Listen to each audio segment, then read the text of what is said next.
Welcome to my channel gypsy traveller. আমরা আজকে যাচ্ছি ঝাড়গ্রাম। এখন বাজে হচ্ছে 3:45।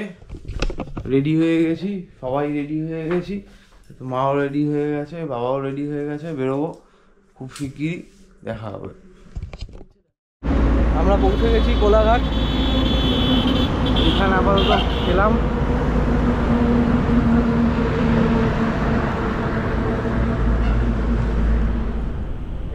কোলাঘাটে ব্রেকফাস্ট করার পর আমরা এবার রওনা দিয়ে দিলাম আমাদের উদ্দেশ্য ঝাড়গ্রামের দিকে। তো হালকা কিছু খেয়ে নিয়ে গাড়ি চালাতে কিন্তু এই সময়টা মন্দ লাগছে না। এখন কিন্তু মার্চ মাস এবং রাস্তায় আমি লক্ষ্য করছি চালাতে চালাতে বেশ কিছুক্ষণ ধরে রাস্তায় কিন্তু ভালো মতো কুয়াশা রয়েছে। আমরা কোলাঘাট থেকে ন্যাশনাল হাইওয়ে 16 ধরে এগিয়ে চলেছি আমাদের গন্তব্যের দিকে। এখন কিন্তু যেরকম বললাম মার্চ মাস, তো আমি চালাতে চালাতে রাস্তাটা দেখতে দেখতে না এত মেসমারাইজড হয়ে গেছিলাম। রাস্তা ফাঁকা এমনিতে, আমি খুব সাবধানেই চালাচ্ছি, বাট এত মেসমারাইজড হয়ে গেছিলাম যে বাবাকে বললাম একটুখানি ক্যামেরাটা বার করে এই দৃশ্যটা একটু রেকর্ড করো, যাতে আমি সবার সাথে শেয়ার করতে পারি। এটা মানে মার্চ মাসে একটা ভোরবেলায় কীরকম কুয়াশা জমেছে এই রাস্তাটায়, এই হাইওয়েটায়।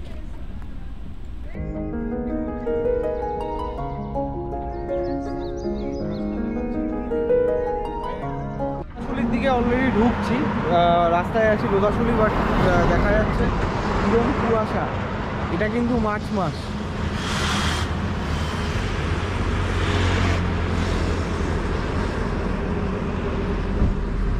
এই পিছনে যে ধাবাটা দেখছেন, এই ধাবায় খেলাম। হ্যাঁ, খেলাম হচ্ছে ডিম পাউরুটি 3 প্লেট আর 3 প্লেট পরোটা।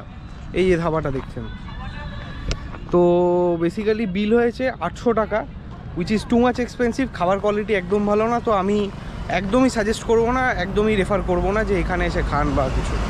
মানে ভালো না, একদমই ভালো না এটা, প্লাস প্রচণ্ড ওভার প্রাইসড।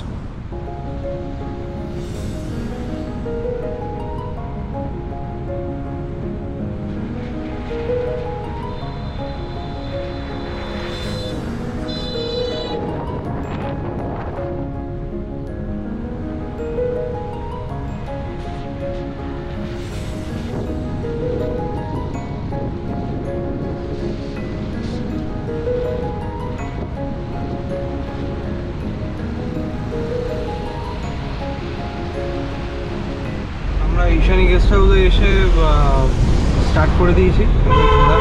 এখন যাচ্ছি বেলপাহাড়ি, এই দাদা নিয়েই যাচ্ছেন, আর এই পুরো টিম রেডি হয়ে গেছে, সবাই রয়েছে।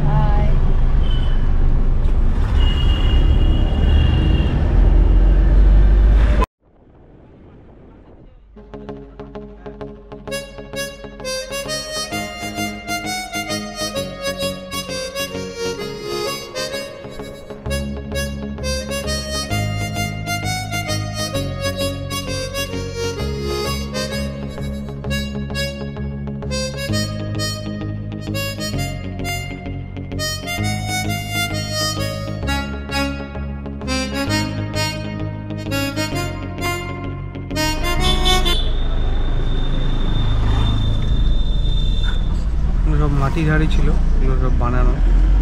আচ্ছা, লালগড়ে আলু চাষ হয়, আর এইখানে ম্যাক্সিমামটাই ধান চাষ হয়। দুবার হয় বছরে ধান চাষ।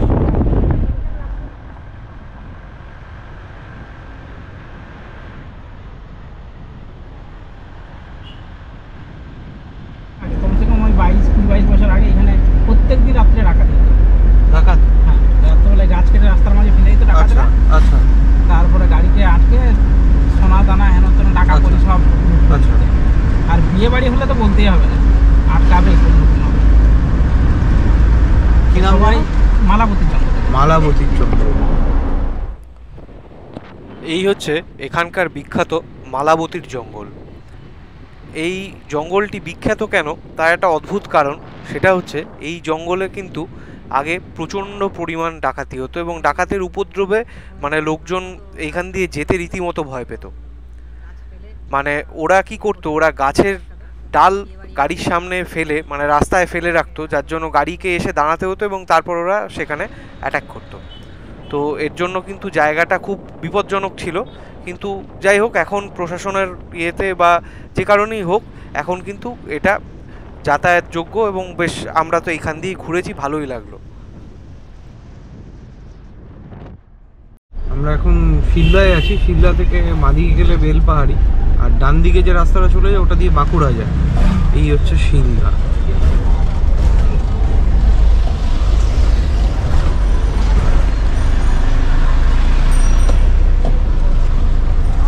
এইটা দিয়ে আমরা যাবো, এইটা দিয়ে বাঁকুড়া যাবো।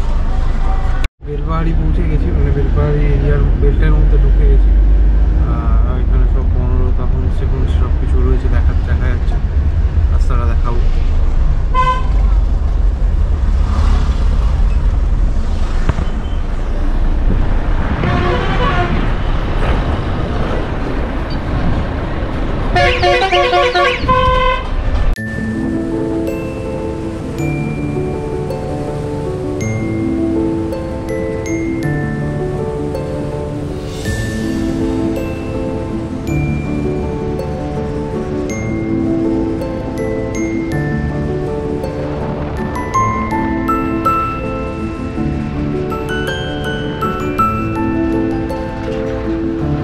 আমরা এখন দেখতে এসেছি লাল জল কেভ। তো যাচ্ছি লাল জল কেভে, দেখাবো সবাইকে। আমরা গাড়ি থেকে নেমে এবার হাঁটা শুরু করেছি। রাস্তাটা বেশ চড়াই, পাথুরের রাস্তা একদমই। তো আমরা যাচ্ছি কিন্তু এখন লাল জল কেভের দিকে, যেরকম বললাম। তো এটা কিন্তু খুব বেশ রকি হিলি একটা এরিয়া, 3 কিলোমিটার রাস্তা মতো হবে পুরোটা। তো এখানে কিন্তু একটা এনশিয়েন্ট সিভিলাইজেশনের, পুরনো দিনের মানুষের, প্রায় 5000 বছর আগেকার প্রিমিটিভ কেভম্যানের কিছু বোধহয় ফসিলস বা কিছু পাওয়া গেছে। এবং প্রায় 200 মিটার অবধি এরকম বড় বড় ব্ল্যাক কালারের স্টোন দিয়ে জায়গাটা কিন্তু তৈরি হয়েছে বা ফরমেশন হয়েছে। আর এখানে জল যেটা বেরোয়, সেই জলটা কিন্তু কপার আর আয়রনের মিশ্রিত, যার জন্য একটু লালচে রং, এবং জায়গাটার নাম আলটিমেটলি লাল জল কেভ হয়েছে। এইখানে একটি দুর্গা মন্দিরও আছে কিন্তু লাল জল কেভের, সেটিও কিন্তু অসাধারণ। আমি কিন্তু চলতে চলতে অনেকটা উঠে এসেছি এবং নিচে দেখা যাচ্ছে অনেকটাই রাস্তা। তো এই পাশের জায়গাটাতে এই পাথরগুলো উঠে আছে, এর মধ্যেই কিন্তু কেভটা। আমি কেভটা দেখার জন্য এগিয়ে যাচ্ছি। খুব সাবধানে এগোতে হবে, কারণ জায়গাটা খুব পাথুরে, পা স্লিপ করলে একদম সোজা নিচে চলে যাব। এই পাথরগুলোর এটাই হচ্ছে লাল জল কেভ, এবং এর ভিতরে পাথর দিয়ে কিছুটা সিল করে দেওয়া হয়েছে, যাতে ভিতরে ঢুকে কেউ আটকে না পড়ে কোনোভাবে। এর ভিতরে কি ছিল আগে? দাদু বাবা, তুমি দৌড়ে উঠলে, তুমি কি উঠে? লাল জল কেভ দেখা হয়ে গেছে, এবার আমার নিচে নামার পালা, কারণ ওরা আসতে পারেনি এত গরমে। রাস্তাটা কিন্তু রিস্কি, উঠতে হবে কষ্ট করে, স্ট্যামিনা থাকা দরকার। এই দেখছেন রাস্তা এইভাবে নিচে নেমে যাচ্ছে, এইভাবে যাচ্ছে। আমরা এই চাকা ডোবার মুখ থেকে বাদিক ঘুরছি, বাদিক ঘুরে এবার আমরা যাচ্ছি নেক্সট পয়েন্টে। সামনে আরেকটা টার্ন আছে, আমরা যাচ্ছি কাঁকড়াঝোড়।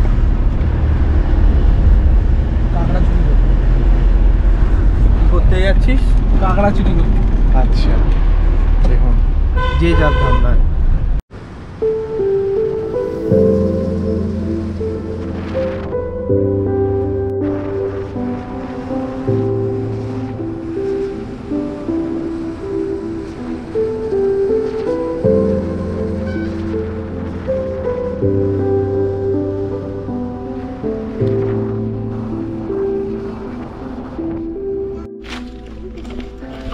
আমরা এসে গেছি হচ্ছে কাঁকড়াঝোড়। কাঁকড়াঝোড়ের জঙ্গলই তো দেখতে পাচ্ছেন, আমরা রাস্তাতেই দেখতে পেয়েছি ভালো মতো, অনেকটাই জঙ্গল রয়েছে। আর এইখানে সিআরপিএফের একটা ক্যাম্প রয়েছে গভর্নমেন্টের, তো এইসব ছাড়া আর কিছু খুব একটা কিছু নেই। একটা গেস্ট হাউস রয়েছে, গেস্ট হাউসে থাকার হয়তো ব্যবস্থাও রয়েছে কিছু।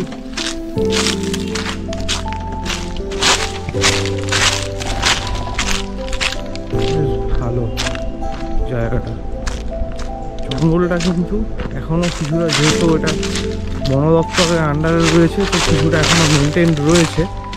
এরপর কি থাকবে এটা বলা মুশকিল খুবই, কারণ আস্তে আস্তে চারিদিকেই জঙ্গল ফঙ্গল কেটে ফেলা হচ্ছে। চারমূর্তি সিনেমাটা শুটিং কিন্তু এখানেই হয়েছিল, তার একটা দৃষ্টান্ত এখানে দেওয়া আছে, আমি দেখাচ্ছি আপনাদেরকে।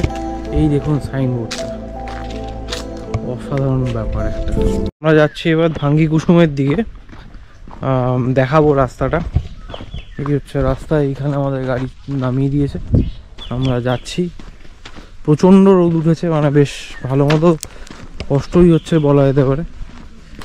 যাই, দেখা যাক, গেলে বুঝতে পারবো।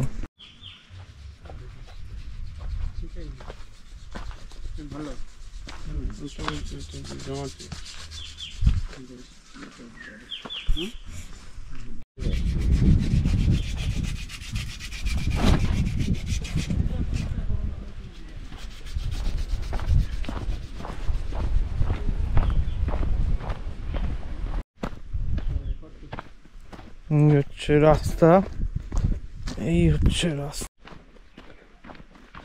তো এই হচ্ছে রাস্তা। আমি দুজনের সাথে দেখা হলো, একজন ভদ্রলোকের সাথে দেখা হলো। তো উনি বললেন যে শিব মন্দির অবধি উনি গেছেন, কিন্তু তারপর নিচে ওই ঝর্ণা হুদহুদি ওয়াটারফলস যেটা, সেটা নাকি টোটালটাই শুকনো। এটা হওয়ার খুব চান্স আছে, কারণ আমরা দেখতে পাচ্ছি এই সব জায়গাগুলোতে টোটালি এগুলো জল থাকে, কারণ এই পাথরের কার্ভিং দেখেই বোঝা যাচ্ছে এখানে জল হয় এবং ভালো মতোই জল হয়।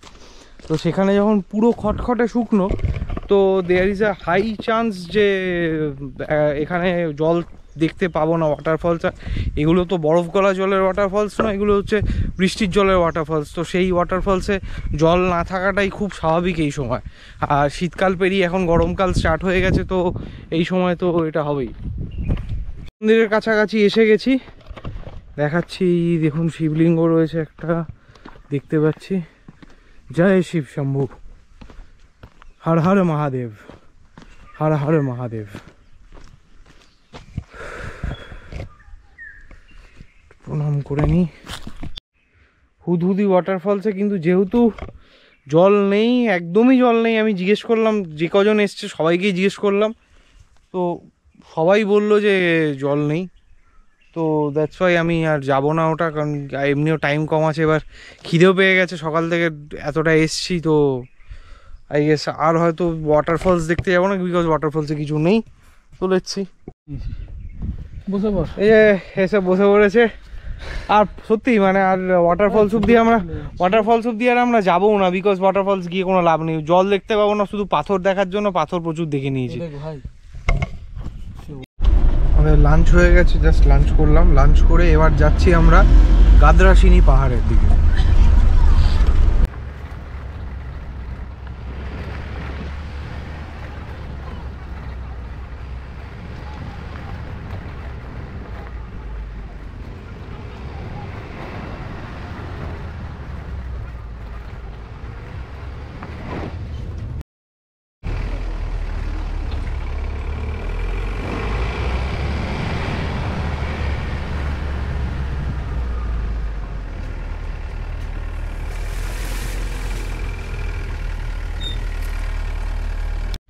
আমরা এসছি গাদরাসিনী পাহাড়ে, কিন্তু মনে হচ্ছে না পুরোটা উঠতে পারবো বলে, বিকজ 4টের পর, এটা বলেই দিয়েছে এখানে বোর্ড লাগানো হয়, 4টের পর গাদরাসিনী পাহাড় ওঠা যাবে না, কারণ অন্ধকার হয়ে যায়, অনেক জন্তু জানোয়ার রয়েছে, প্লাস রাস্তাটা আমি দেখাবো, রাস্তাটা অতটা ভালো নয়। তো দ্যাটস ওয়াই ওরা প্রেফার করে না এবং লোকজন অ্যালাও করে না। তো হয়তো আমিও পুরোটা যেতে পারবো না, চেষ্টা করবো যতটা যাওয়া যায়। জাস্ট লাঞ্চ করলাম, লাঞ্চ করে একটু দেরি হয়ে গেল বলতে গেলে, বাট জায়গাটা কিন্তু বেশ ভালো। আমি দেখাই, বেশ সুন্দর।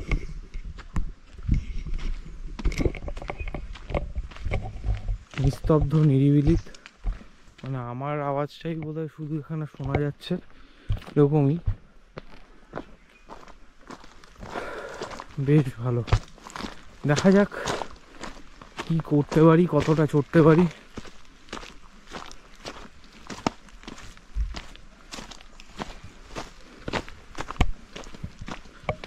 এসছি যখন মানে যতটা হয় চেষ্টা করব চড়ার আর কি, নাহলে ঠিক মিশন অ্যাকমপ্লিশড বলা যায় না। তো চেষ্টা করছি যতটা যাওয়া যায় দেখাবো আপনাদের।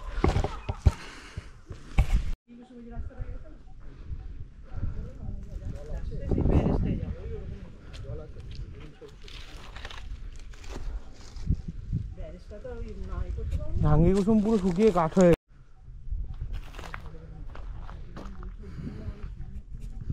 এই মন্দিরটা কবে স্থাপনা করা হয়েছে? আচ্ছা আচ্ছা, সুদেব ভগবান মন্দির।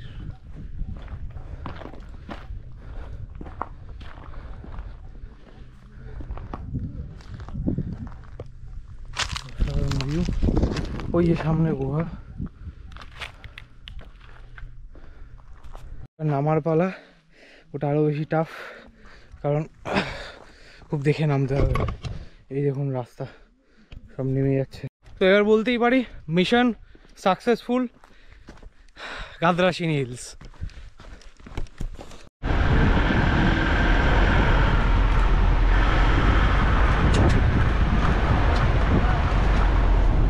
রেশম চাষের জন্য যে গাছগুলো ফিড হিসেবে দেওয়া হয়, মালবেরি ট্রি, সেইগুলো সেইখানে দেখাবো। যা দেখতে পাচ্ছেন সবটাই মালবেরি ট্রি।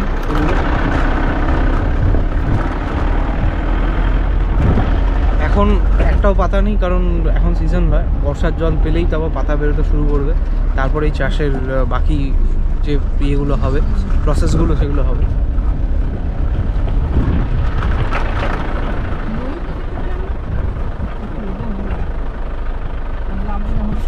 আমরা এসে গেছি খেদারানী লেক। এই হচ্ছে খেদারানী লেক। প্রচুর রাডি ব্রেস্টের ডাক রয়েছে ওখানে, আমি দেখতে পাচ্ছি দূর থেকেই। আমার ড্রাইভার দাদাও বললো যে দেখুন ওখানে কিন্তু অনেক পাখি রয়েছে, ছবি তুলতে পারবে না? হ্যাঁ তুলবো। এই হচ্ছে লেক, হেভি কিন্তু সুন্দর জায়গাটা। সামনে যাই আর একটু।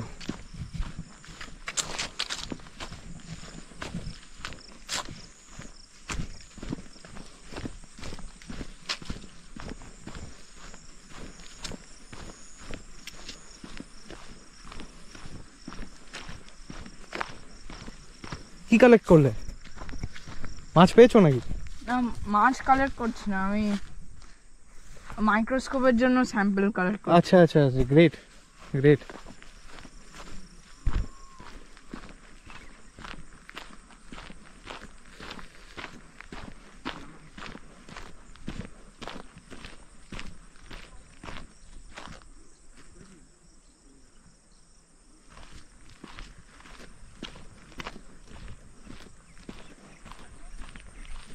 এই দেখুন কত কত কত অ্যাপোনোকেটন হয়ে রয়েছে এখানে। সুপিরিয়ার সুপিরিয়ার ম্যান, সুপিরিয়ার, কোনো কথা হবে না, এক কথায় জাস্ট অনবদ্য অনবদ্য।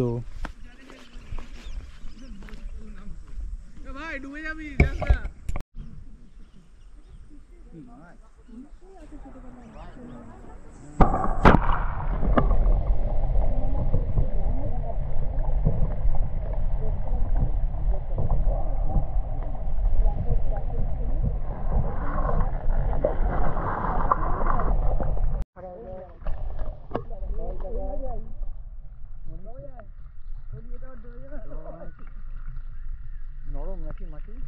নরম আছে।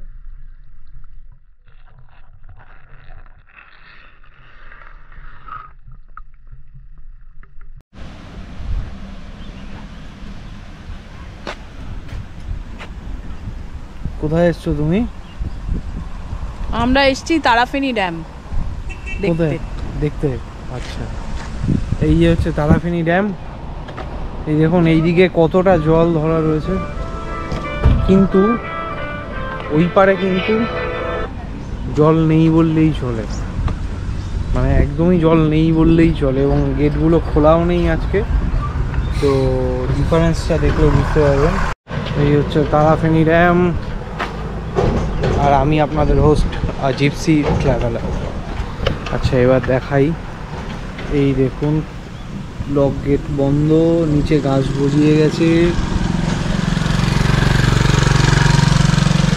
মোটামুটি সব কটা লক গেটই বন্ধ। এবং না, এই লক গেটটা হালকা খোলা আছে, অল্প অল্প জল বেরোচ্ছে।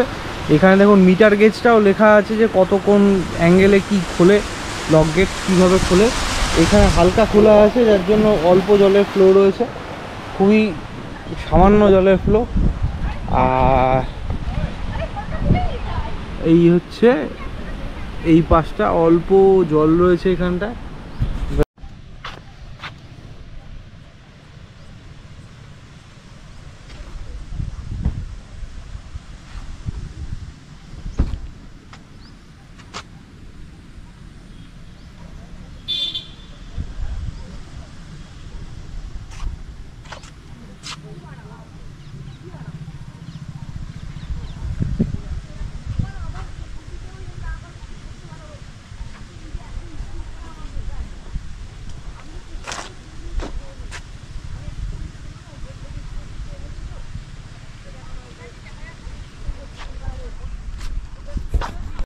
আমরা এসে গেছি আমাদের লাস্ট স্পট আজকের জন্য, দ্যাট ইজ ঘাগড়া জলপ্রপাত। পিকনিক স্পট এটা একটা, তো এটা আমাদের লাস্ট আজকে দেখার দর্শনীয় স্থান। দেখাচ্ছি আজকের ট্রিপটা কিন্তু দারুণ হচ্ছে।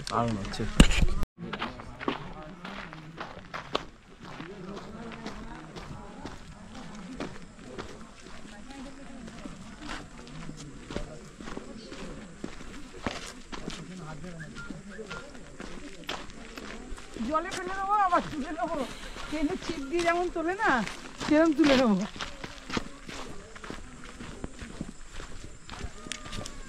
অনেকটা যেতে হবে নাকি গো?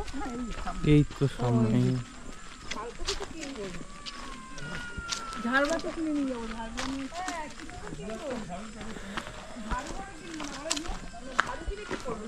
আমাদেরই ঝাড় দিতে হবে।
এই যে ছবিগুলো দেখিয়েছিল না, এই গর্ত, ওই জন্যই তো ঘাগড়া নাম। এখান থেকে সে ঝাঁপি ঝাঁপি সব পুছিল স্নান করার জন্য, সব করে জল ঢোকে, তাই বর্ষার সময় এইখানে জল একদম পরিষ্কার থাকে। এখন তো জমে আছে, এখন তো জল জমে আছে।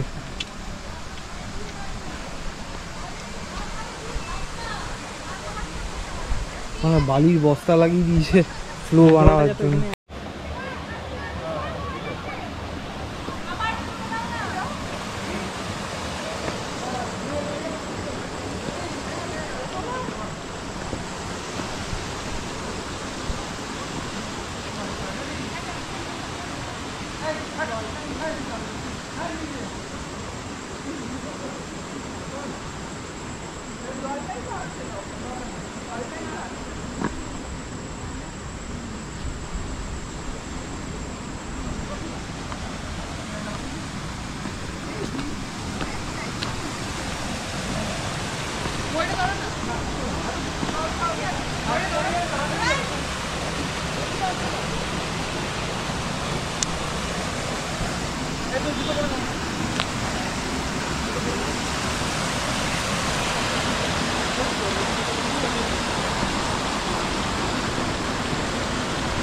পাহাড়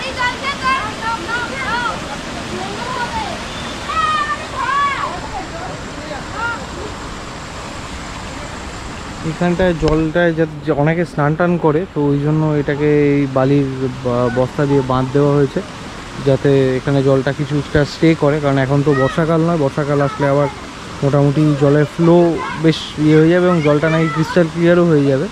তো যাতে সেই ব্যবস্থাটা করা যায়, স্নানের ব্যবস্থা, সেই জন্য এখানে জলটাকে স্টোর করার জন্য এই বালির ইয়েগুলো দিয়ে বেশ একটা অন্যরকম ইয়ে করেছে। আচ্ছা, আমাদের আজকে সকাল থেকে যিনি নিয়ে ঘুরেছেন, আমি কিন্তু মানে ভুলবশত তার নাম এখন এই বিকেলবেলা এসে জিজ্ঞেস করলাম, দাদা তোমার নামটা কি? অনেকক্ষণ গল্প হয়েছে। তো এই হচ্ছে বঙ্কিমদা, হ্যাঁ, ইনি আমাদেরকে নিয়ে ঘুরিয়েছে, এশানি গেস্ট হাউস ওনাকেই দিয়েছে ওনার সাথেই ঘোরার জন্য। খুব ভালো মানুষ, মানে লিটারেলি খুব ভালো মানুষ।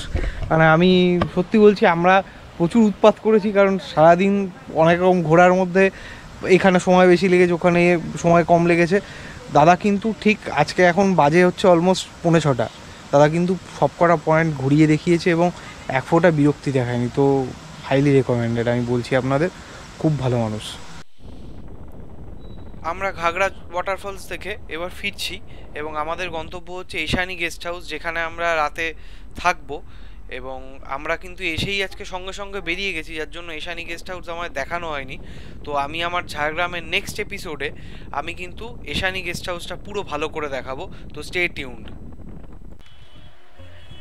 tuned for my Jhargram series next video and the last video, যেখানে আমি ঈশানী গেস্ট হাউস এবং কোথায় কোথায় ঘুরলাম, কি কি করলাম, তার ফুল ডিটেলস দেব, তোমাদের সাথে শেয়ার করব। অ্যান্ড আমার এই চ্যানেলটিকে লাইক করো, কমেন্ট করো এবং যারা নতুন তারা প্লিজ সাবস্ক্রাইব করে আমাকে উৎসাহিত করো।